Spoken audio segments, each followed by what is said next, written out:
Afternoon, Space Monkeys. Welcome to Political Fight Club. I'm your host, Robert Durden. I'm going to do kind of a longer episode right now. I have another one planned for later.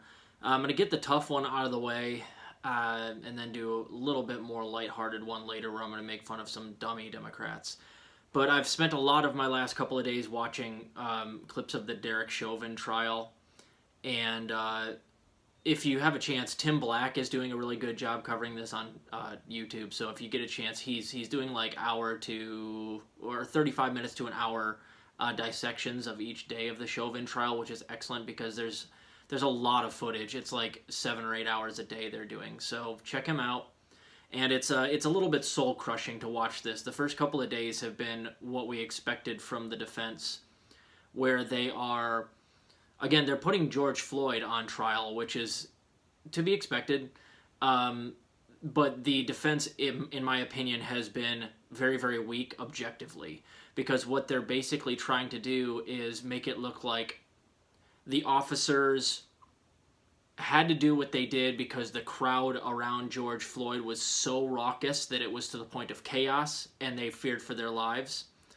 They're also trying to make the point that George Floyd was passing counterfeit money, which I've listened to the testimony and I've seen the video. They still have not proven to me that he even knew he was peddling counterfeit money. And even if he did, that's still no reason for what transpired to have actually happened. You can't kill somebody just because, even if he did know he was peddling counterfeit money. But basically, again, they're mudslinging, which basically means they're going to stick as much to the wall as possible and see what sticks. And they're also, I imagine, going to argue that he had fentanyl in his system, which he did. They'll argue that he was a drug user, and they'll probably try to paint him out as some sort of thug. And they always do this kind of thing. They try to demonize the victim to make it look like the murder wasn't really a murder. It was just like an accident. Or it was, like he deserved to die. So they're painting a very... they're trying to paint George Floyd in a bad way, and I hate when this happens, so it's a little bit soul-crushing to watch this. So, like I said, there was a young kid, 19-year-old clerk, Mr. Martin, who testified that he took the $20 bill from George Floyd. He recognized immediately that it was probably counterfeit, and he was going to just let it go, but then it's the store policy where he works that if you're a clerk and a counterfeit bill comes in and you take it, and give out change for it without noticing that it's counterfeit, it comes out of your paycheck. So the kid went back out to basically tell George Floyd, no, you got to come back in and give us real money. A manager made the young kid do this, Mr. Martin. And of course, I feel horrible for him because he's up there on the stand, and you can tell towards the end, he's saying that you can tell he feels guilty. Like if he hadn't done what he did, and he said so, if I had just let him go, then he would be alive today. It's horrible for some kid at 19 to have to carry something like that, and it's not his fault. But good people, unfortunately, will take on stuff like that, and it never leaves them, even if they really, truly don't think it was their fault still.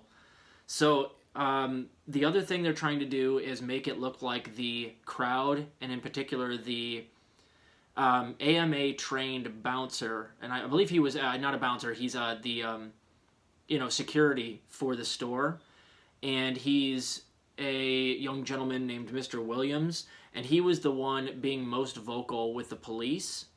But you watch all the videos, and never once did anybody throw anything, spit at the cops, threaten them in any way. And this is the case because if they had, those cops would have absolutely drawn their weapons, but no weapons were drawn. And if you watch the video, it's on Officer Tao's body cam footage that the security, Mr. Williams, was yelling at him, calling him calling him a bum over and over again because he realized that Derek Chauvin was using a knee placement on George Floyd's neck that is very dangerous. And that's something that Derek Chauvin would know because he's also been trained.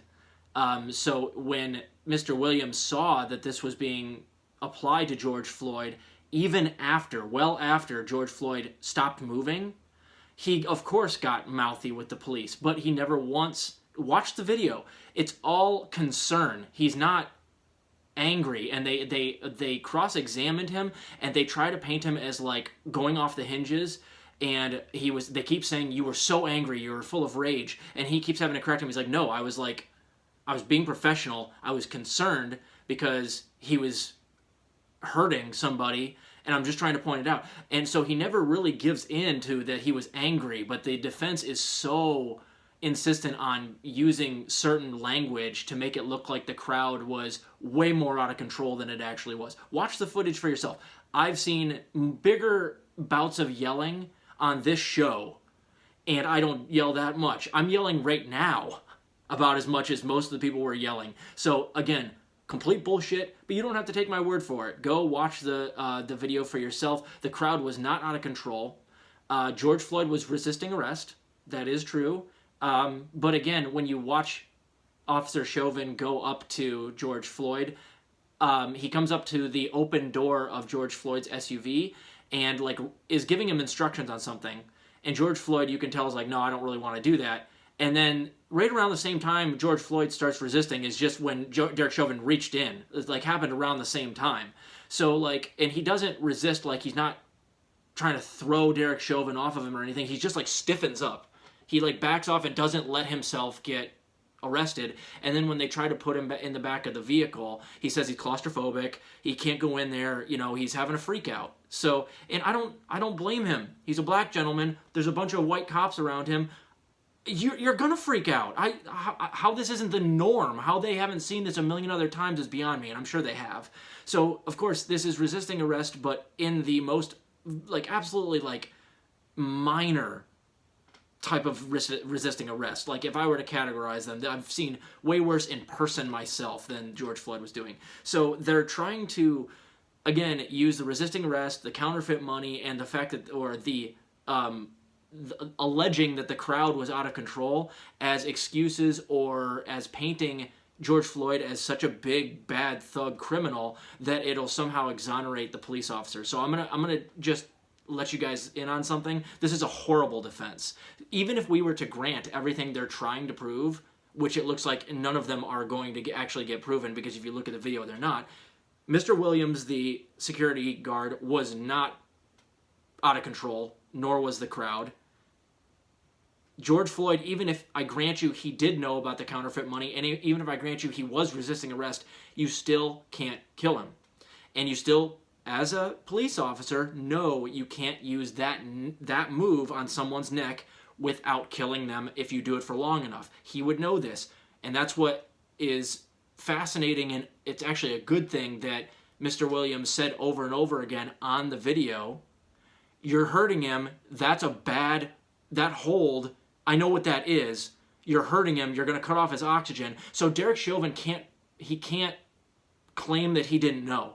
Because A, he's been trained, and Mr. Williams, B, also said it over and over again, and it's on Mr. Tao's body cam footage. So you can tell that they're just going to slap as much as they can against George Floyd. I don't think it will stick. But again, our system is so racist that I worry that Chauvin is going to get like manslaughter when he really should be getting minimum second-degree murder. And if I may, I'm not a lawyer, but I would argue that he could get, in a perfect world, first-degree murder. Not in America, and probably not, in most countries.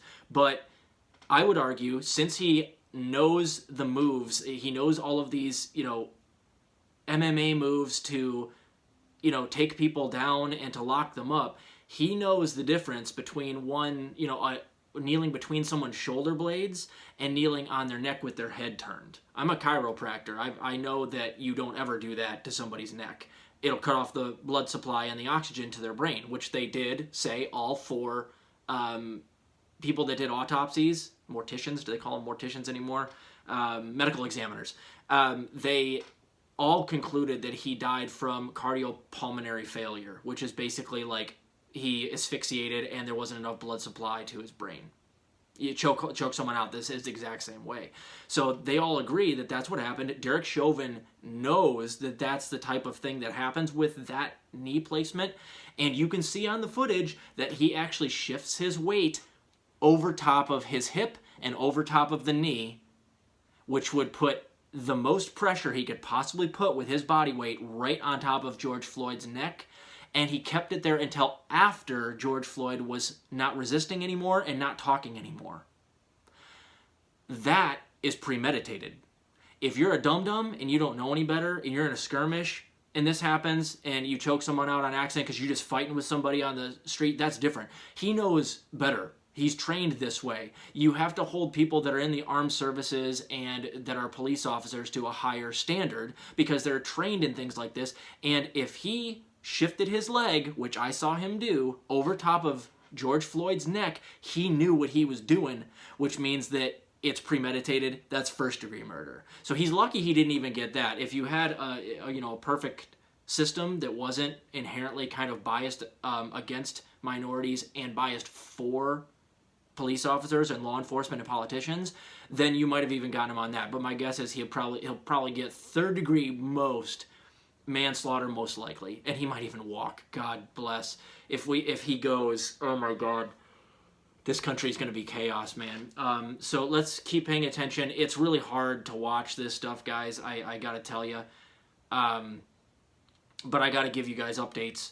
And if you don't see the footage, I'm going to try to break it down for you like this periodically so that at least you know what's going on, what the defense is trying to do. And I can't wait until the prosecution gets Chauvin on the stand.